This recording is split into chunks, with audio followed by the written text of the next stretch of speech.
আজকাল সবাই একটা দৌড়ে নেমেছে, ট্রেন্ড বানানোর দৌড়ে। একটা সময় ছিল যখন সবাই ভাবতো যে এই সমাজের নিয়ম মানে না, সে সময়ের সাথে চলে না, সে পিছিয়ে আছে। আজও তাই। যদি নতুন ট্রেন্ড ফলো না করেন, সবাই বলবে তুমি তো ব্যাকডেটেড। কিন্তু ভাবুন তো, এই ট্রেন্ডের পিছনে ছুটতে ছুটতে কোথায় যাচ্ছেন আপনি? এই যে প্রতিদিন নতুন একটা স্টাইল, একটা নতুন ভাবনা, একটা নতুন পথ, আপনি কি সত্যি এগুলো ভালোবাসেন? নাকি শুধু পিছিয়ে পড়ার ভয়ে দৌড়াচ্ছেন? নাকি শুধু ভাইরালের জন্য করছেন?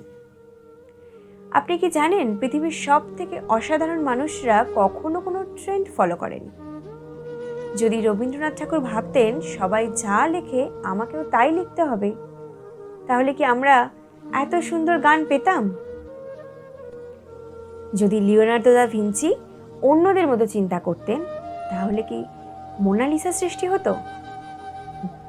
সত্যিকারের সৃষ্টি আসে নিজের ভিতর থেকে, ট্রেন্ডের পিছনে থেকে নয়। এই সোসাইটি আপনাকে শেখায় সব সময় ট্রেন্ড ফলো করো, না হলে পিছিয়ে পড়বে। কিন্তু সত্যিটা হলো, সব ট্রেন্ড আপনার ভালোর জন্য নয়। কিছু ট্রেন্ড আপনাকে ধ্বংস করে দেয়। সময়ের সাথে বদলানো জরুরি, কিন্তু নিজের পরিচয় হারানো নয়। সব ট্রেন্ডের পিছনে না ছুটলেও আপনার অস্তিত্ব থাকবে, বরং আপনার নিজস্বতাই একদিন নতুন ট্রেন্ড তৈরি করবে।